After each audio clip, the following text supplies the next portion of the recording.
પંચકોશી ઉત્તરવાહિની નર્મદા પરિક્રમાનો પ્રારંભ થઈ ચૂક્યો છે, ત્યારે લાખોની સંખ્યામાં ઉમેરાતા પરિક્રમાવાસીઓ માટે તંત્ર દ્વારા આ વખતે ખૂબ જ સુંદર વ્યવસ્થા કરવામાં આવી છે. ખાસ કરી ડિજિટલ ટેકનોલોજીનો પણ સરસ રીતે ઉપયોગ કરવામાં આવ્યો છે.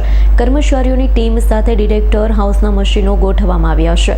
તેનાથી આવનાર અને જનાર પરિક્રમાવાસીઓની સંખ્યા નોંધવા માટે 2 અલગ અલગ પોર્ટેબલ મેટર ડિટેક્ટર ગોઠવવામાં આવ્યા છે. અહીં આવતા જતા પરિક્રમાવાસીઓની સંખ્યા નોંધાઈ રહી છે. તિલકવાડા તરફથી આવતા શહેરાવ ઘાટ ખાતે 2.5 કરોડના ખર્ચે કામચલાઉ નવો બ્રિજ બનાવવામાં આવ્યો છે. આજુબાજુ સીસીટીવી કેમેરા સાથે એક વિશાળ ડોમ બનાવવામાં આવ્યો છે. અહીં આવતા જતા પરિક્રમાવાસીઓની સંખ્યા નોંધાઈ રહી છે. ખાસ કરી કર્મચારીઓની ટીમ સાથે ડિરેક્ટર હાઉસના મશીનો ગોઠવવામાં આવ્યા છે. અહીં આવતા જતા પરિક્રમાવાસીઓની સંખ્યા નોંધાઈ રહી છે, જેમાં ખાસ કરી કર્મચારીઓની ટીમ સાથે ડિટેક્ટર હાઉસ મશીનો ગોઠવવામાં આવ્યા છે. આવનાર અને જનાર પરિક્રમાવાસીઓની સંખ્યા નોંધવા માટે 2 અલગ અલગ પોર્ટેબલ મેટલ ડિટેક્ટર ગોઠવવામાં આવ્યા છે. ડિટેક્ટર કેટલા પરિક્રમાવાસીઓ આવ્યા તેની નોંધણી કરે છે. બીજું ડિટેક્ટર કેટલા પરિક્રમાવાસીઓ પરિક્રમા કરી પરત ગયા તેની પણ નોંધણી કરે છે.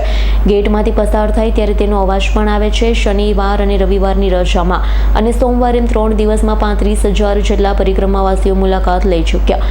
અત્યાર સુધી દર વર્ષે પરિક્રમાઓની સંખ્યામાં આશરે ગણવામાં આવતી હતી, પરંતુ આ ઇલેક્ટ્રોનિક ડિવાઇસ ડિજિટલ ટેકનોલોજીના કારણે સાચી સંખ્યા નોંધી શકાશે.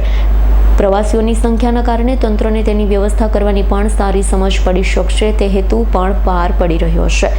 નર્મદા પરિક્રમાનો પ્રારંભ થઈ ચૂક્યો છે, ત્યારે આજથી મોટી સંખ્યામાં પરિક્રમાવાસીઓ ઉમટી રહ્યા છે. તંત્રએ આ વખતે ખૂબ સુંદર વ્યવસ્થા કરવામાં આવી છે. સામે તમે જોઈ શકો છો કે શહેરાવ ઘાટ પર સરસ મજાનો 2.5 કરોડના ખર્ચે પુલ બનાવવામાં આવ્યો છે, જેથી કરીને સામે કિનારે લોકો જઈ શકે, આવી શકે અને પરિક્રમા કરી શકે. સાથે સાથે તમે જુઓ, અહીંયા સીસીટીવી કેમેરા પણ લગાડવામાં આવ્યા છે અને ખાસ વિશેષ સુવિધા અહીંયા જોઈ શકો છો કે મેટલ ડિટેક્ટરની પણ સુંદર વ્યવસ્થા કરવામાં આવી છે, કે અહીંયાથી જે પણ પ્રવાસીઓ આવે અને જાય એની સંખ્યાની અહીંયા નોંધ કરવામાં આવી રહી છે. આ વખતે 30 થી 40 લાખ પ્રવાસીઓ આવે એવી સંભાવના છે અને એ માટે સુંદર વ્યવસ્થા કરવામાં આવી છે. દીપક જગતાપનો રિપોર્ટ, S9 ન્યૂઝ, રાજપીપળા. અમારી તમામ માહિતીથી અપડેટ રહેવા માટે જોડાયેલા રહો S9 ન્યૂઝ સાથે.